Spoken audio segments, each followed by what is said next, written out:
thank you to my sponsors of this podcast, Little Dish, who make delicious kids' meals and help to make family life and feeding kids less stressful. Hello and welcome back to How to Feed with Charlotte Stirling-Reed, the parenting podcast which offers reassurance, confidence and advice on how to feed your baby, toddler and your whole family.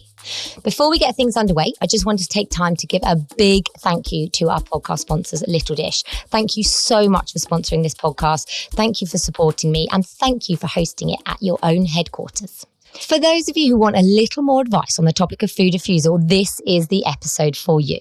Now, fussy eating or food refusal is something that can happen in a lot of families. It's hard to get statistics for how many kids go through this because actually everyone has different ideas of what fussy actually is.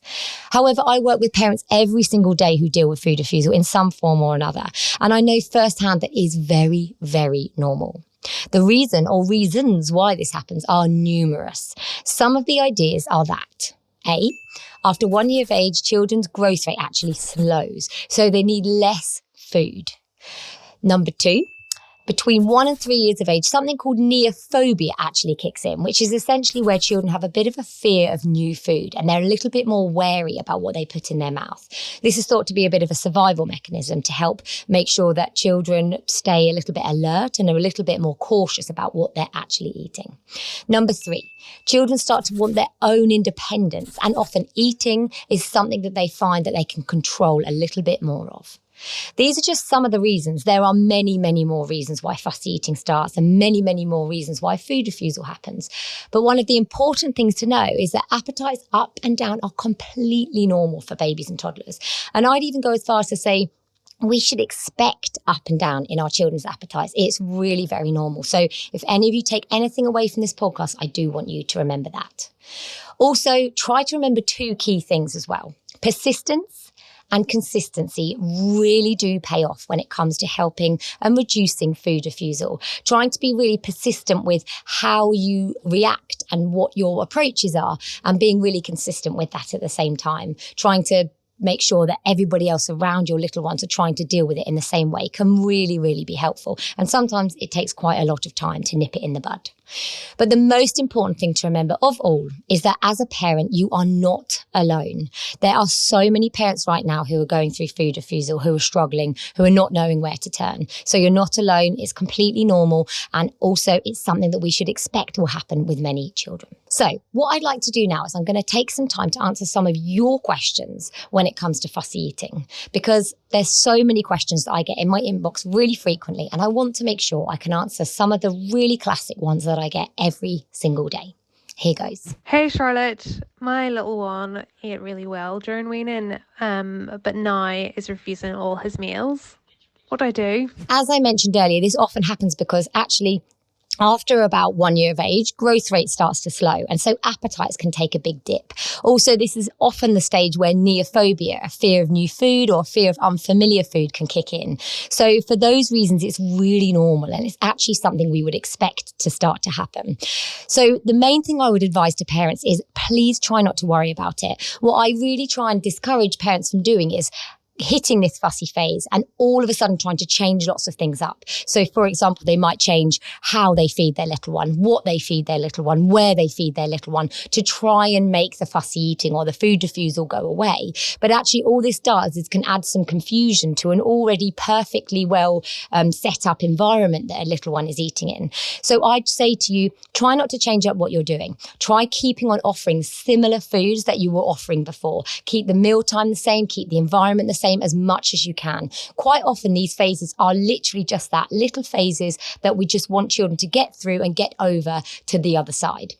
If we take away some of the foods that they have been eating, if we stop offering those foods, if we change the environment up, we can actually make the fussy and the food refusal become a little bit more prolonged. So that is definitely something that I would recommend. The other thing I would say, and I talk about this a lot, is offer plenty of variety. So again, quite often what happens when food refusal kicks in is we end up limiting our little one's food intake so that we're just giving them those, very few accepted foods.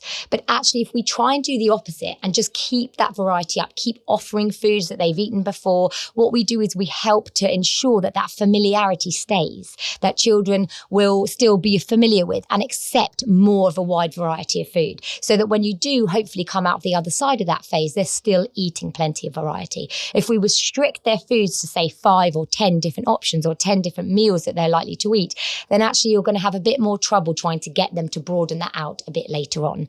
So plenty of variety, carry on with everything that you're normally doing, and really importantly, try and take the pressure off those meal times. Sometimes what happens is we get to this phase where they start to refuse food, and we actually change up ourselves. We start to be a bit more pressured at those meal times. We're stressed or we're anxious around food. And actually this can have a really knock-on effect as to whether your little one wants to sit there and wants to eat the food. And we know from research that the more pressure you put on, the less willing they actually are to eat the food. So the best answer is to try and sit with them, make those meal times light, offer plenty of variety, and just try and keep those meal times the same as much as you can. Hi, Charlotte. My toddler only eats like 2 or 3 different meals, so I feel like I'm just doing the same meals on rotation. Have you got any suggestions? Thank you. So it's very normal for children to get to a stage where they start to refuse lots of different foods and lots of meals, even ones that were previously accepted.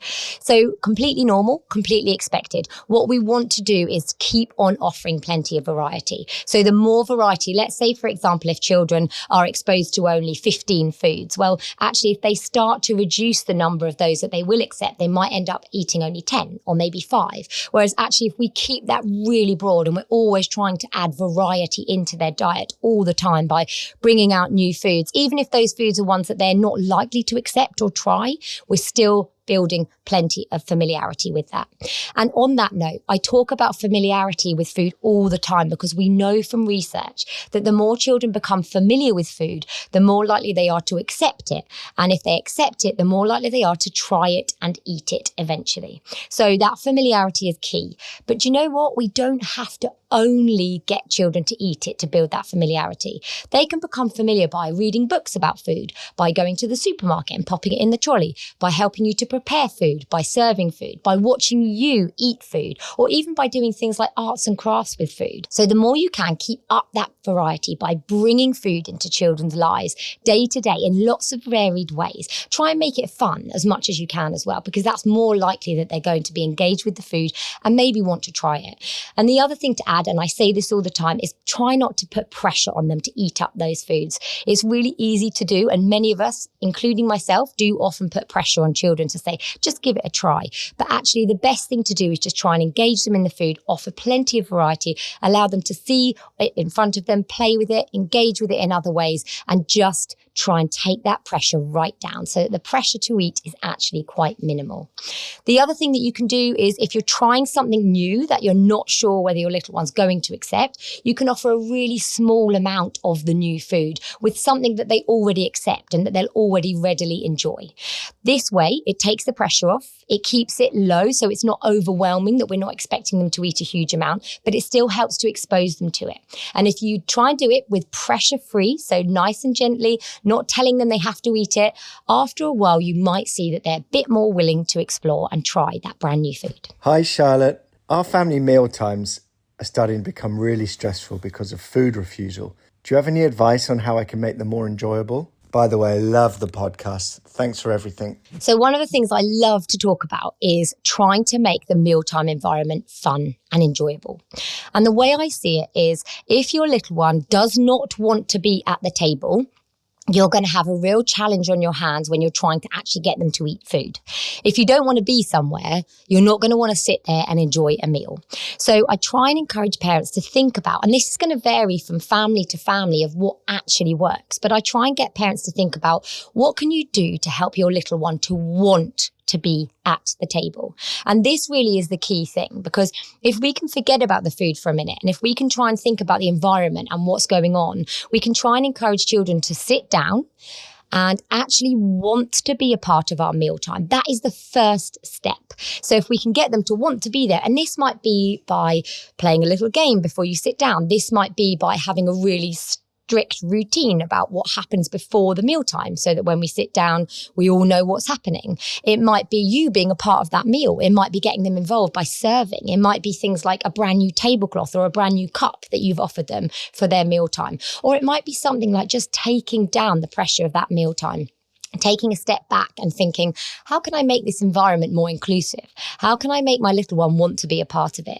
It might be soft music in the background, or it might just be taking the pressure off. Sometimes that's all you need to do to make that mealtime a bit more enjoyable. So rather than us thinking, what can we do to get them to eat? We're thinking, what can I do to make this experience of food more enjoyable?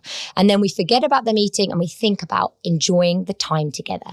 Sometimes it might be as much as you sitting with them, you engaging with them, having communication, having a chat, lots of eye contact, and that's all they need to want to be a part of it.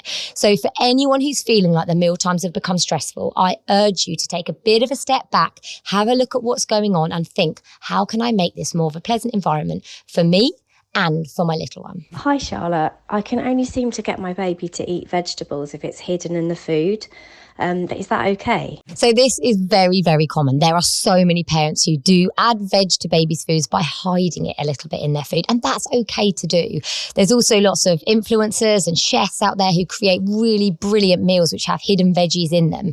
However, it's absolutely fine to do this, and it's a really great way of adding extra veg into your little one's meals. However, I have to say that what it isn't good for is helping to familiarise little ones with those foods.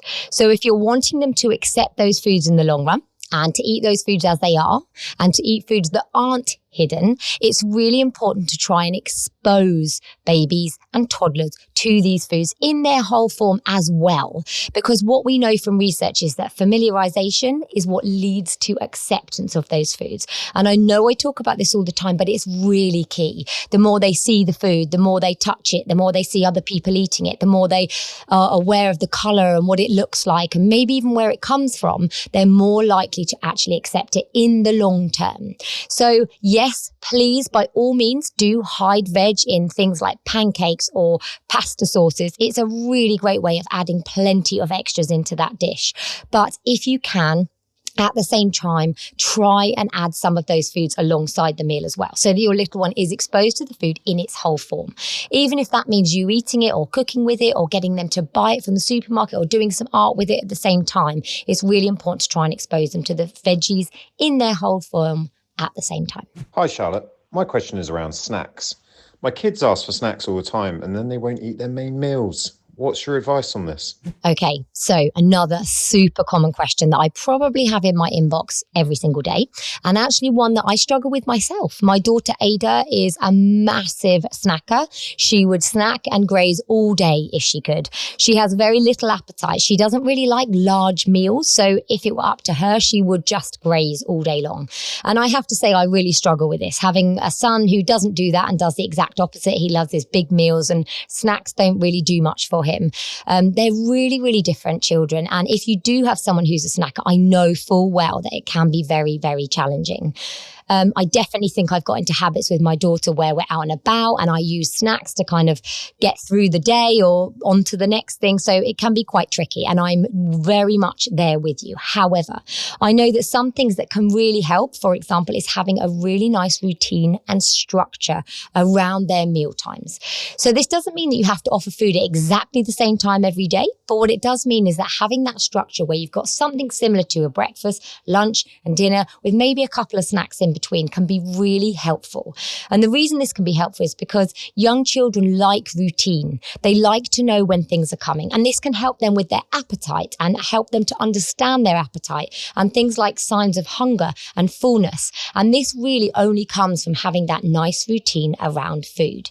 If we do let children graze all day, or if they're constantly tapping into snacks, it actually means they're never really feeling that hunger or fullness, and they're not really able to be so in tune with their own appetite. So having that nice routine and that nice structure in the day can really help. It can also help you too, because it means that you have a reason to be able to say, oh, you're hungry, I understand, not snack time yet, but actually if you wait half an hour, we're going to have lunch. So it gives you an answer that you can always be able to say to them. You can always give them that time and help them to really get on board with that structure.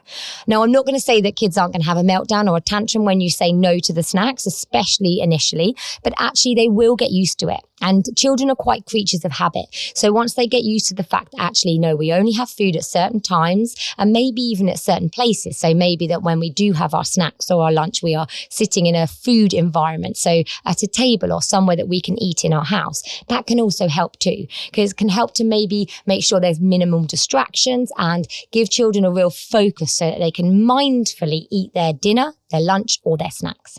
So that's the main thing I would say, is it's really important to offer that routine. If you do have a little ones who are quite young, sometimes writing the routine up and having a breakfast, a lunch and a dinner with a little clock that actually shows what time snack is, what time lunch is, can be really helpful for a visual point of view. And some children find that really helpful. I know that when my two both went to nursery, they really liked a visual tool which showed them when I was coming to pick them up. It helps to break the day up. It helps to give children a routine and structure, and it can be really, really helpful with snack time too. I know how easy it is to give in to those snack requests, but actually grazing throughout the day just isn't very helpful. So if you can, instill a nice routine and try and be really consistent with sticking to those times of day or when it is time for food. Oh, hi, Charlotte. I have an 18-month-old who was eating really well until she got ill, and now they're still off their food. Do you have any advice for that? So it's very, very normal for children's appetites to be affected by illness. Like I said earlier, children's appetites are actually affected by a huge number of things, and illness is just one of those things.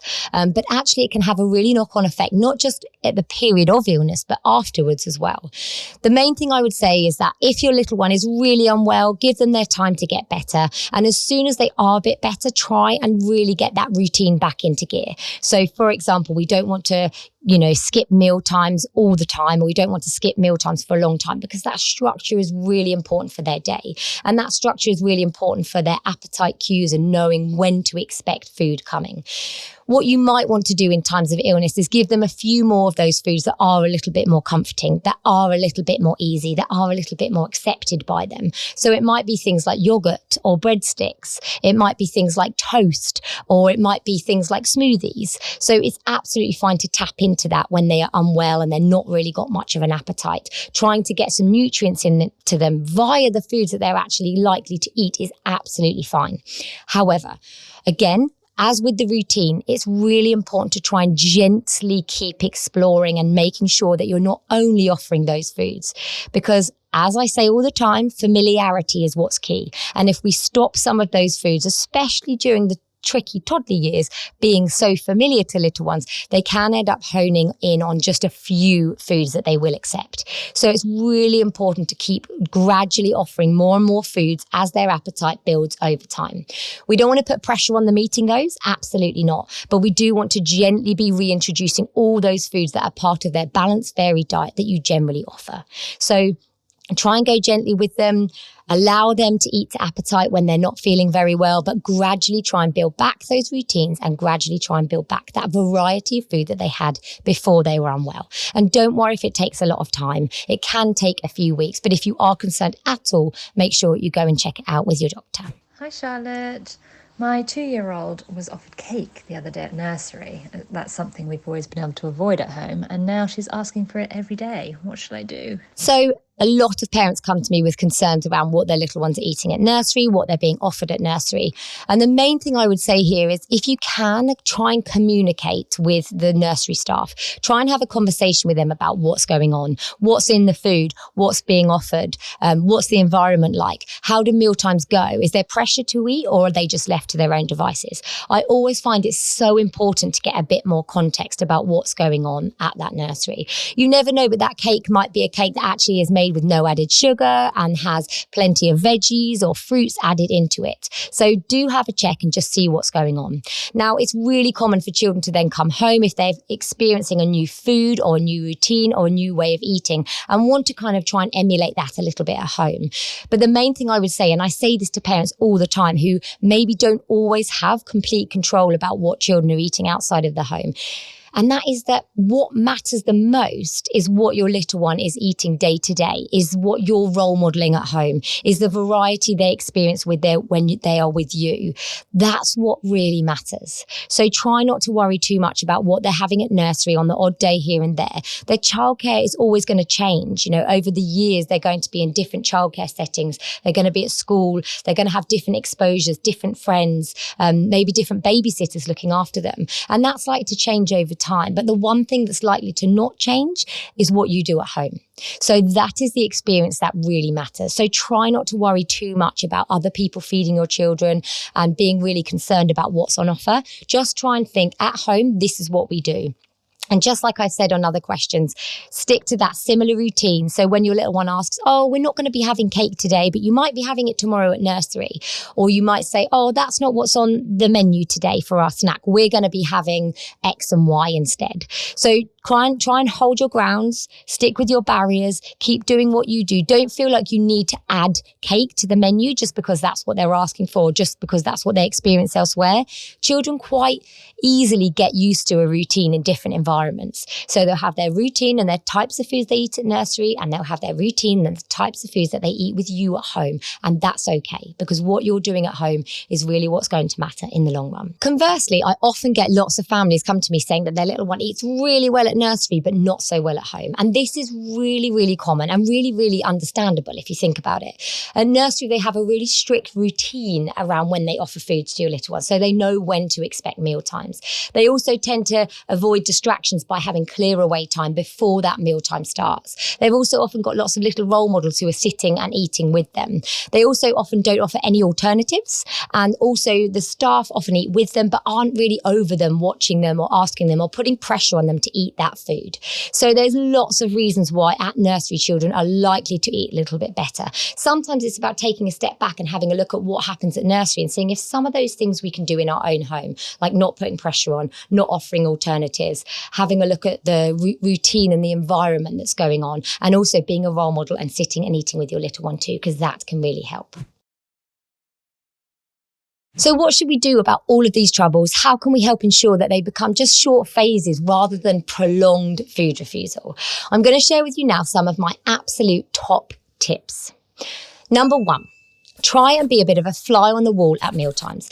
Analyse what's going on. Take a step back. See what you might need to change and tweak. Sometimes it's just small little things that you need to do to help make that environment more pleasant for them. Number 2, put yourself in their shoes. What is likely to make them want to come to the table? What kind of things can you change to make them enjoy those mealtimes and feel less stressed or pressured about being a part of them? Number 3, practice nonchalance. I love talking about this when it comes to mealtime, trying to keep that idea of actually, that's okay, I don't mind if you eat it or not, which actually sometimes goes against a lot of what we feel. But nonchalance at mealtimes can really make a big difference.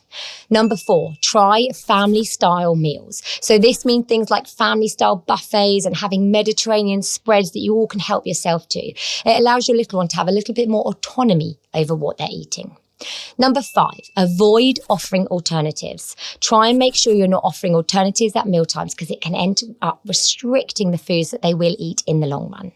Number 6, avoid changing up what you always did at mealtimes. Carry on doing all those positive things and you'll get back to positive eating. And number 7, try to remember that exposure is really, really key to building familiarity and therefore to encouraging acceptance. So that concludes today's episode on fussy eating. I hope you found it helpful and reassuring. Please don't forget to subscribe to my podcast to get the next episode straight to your phone.